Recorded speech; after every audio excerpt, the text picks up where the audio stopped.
Okay, this is TempleOS 5-minute random code walkthrough, episode 35, and I'm your host, Terry Davis.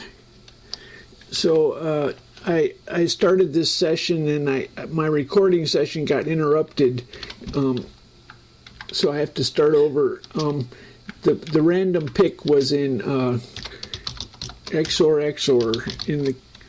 This is the optimizing portion of the compiler pass.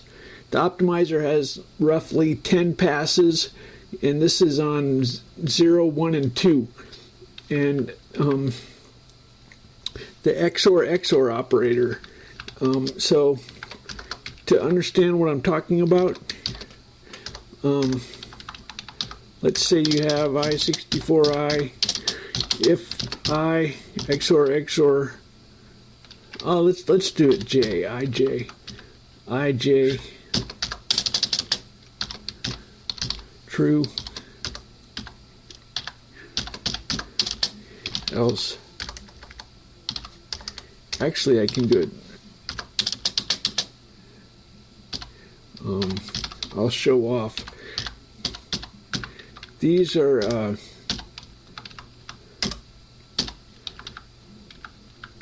okay. Let's make this I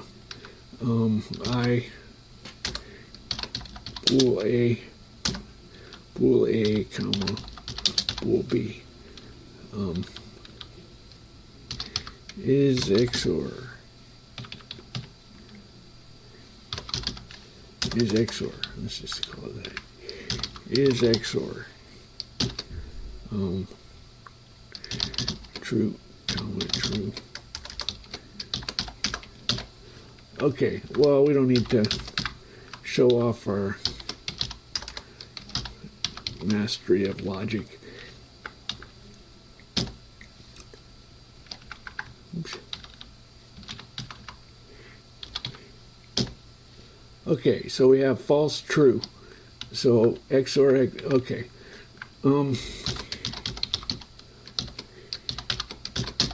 So what's happening? So on pass 0, this is what the parser makes. It takes RBP, 10 off of RBP is argument 1, and it adds 10 to RBP, then it dereferences. So that's the first one. The second one is RBP, and 18 is B, adds RBP and 18, dereferences. That's the next one. Then it does XOR and branch if 0. So going into pass 0, we have this situation, and by the time we do pass 0, 1, and 2.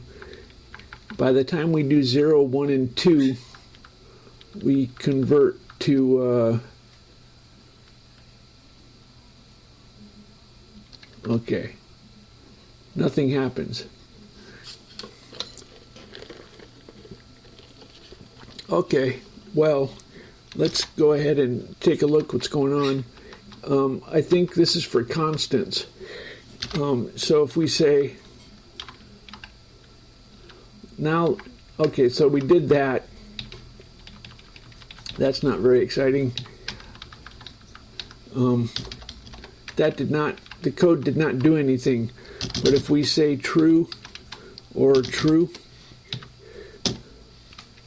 and now we have immediate XOR branch, then we have immediate branch.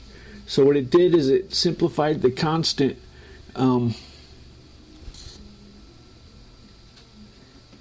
Now this is the optimizer. It's simplifying constants.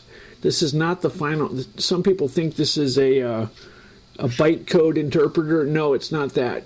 It's simplifying constants in a compiler. At the very end, we do. This is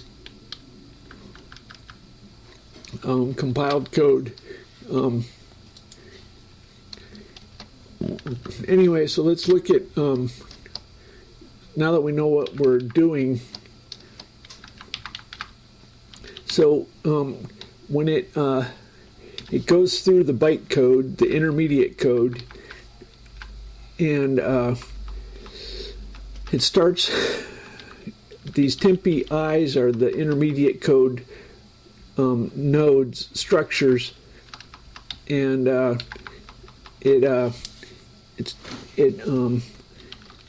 when it gets to 0, it's the end of the list.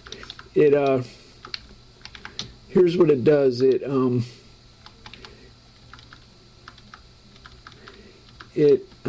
has the intermediate code is for a stack machine, and when we're simplifying, it's as though we're doing a bytecode execution, but and we're if it has one argument, two arguments, or variable arguments, we're popping the virtual machine. This is the bytecode stack. It's like we're executing. It's like we're executing a stack machine, and then so in the main loop, this loop is huge. This loop is okay. So that's the loop. Anyway, so it's a big switch statement. If you know, a switch statement is really, really efficient. It's just a single jump. Some people think it's if else. I can't believe that. Anyway, so based on the code, this is the XOR XOR. We jump into a switch statement with all these cases, and so when we hit the XOR XOR, this is I have groupings of switch statement operations. All these operators are grouped together in a what I call a sub-switch start. So there's, I don't know, roughly, what is there, 200 different intermediate codes, and all the operators, there's things besides operators, but all the operators are grouped together, and when they finish when they hit a break, then they drop down and do this common code. So this happens to be the very last operator, fix up binary operator number 1. Now this is a common, all these operators call that routine, and all it does is it converts, it deals with float to int conversions and figuring out the type. So int is int float is float. Anyway, so these figure out if it's constant, it returns a code. So this is fixed binary operator 1 not constant is what that says. Fixed binary 1 float, fixed binary 1 not constant. So if we have an immediate and an immediate, then it's going to return a constant. Oh.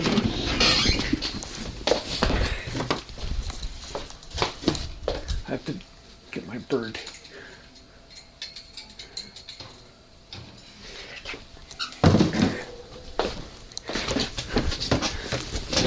So I do believe it's going to say it's an int.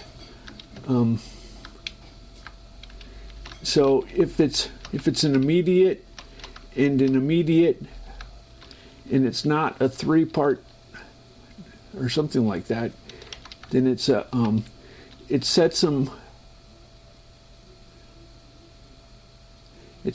both to no op and says and it returns an int. So the no op does not affect the data in those two immediates. Wow, that's kind of dangerous, isn't it? Anyway, so we take the data from the two arguments to, there's a pointer to the intermediate codes for each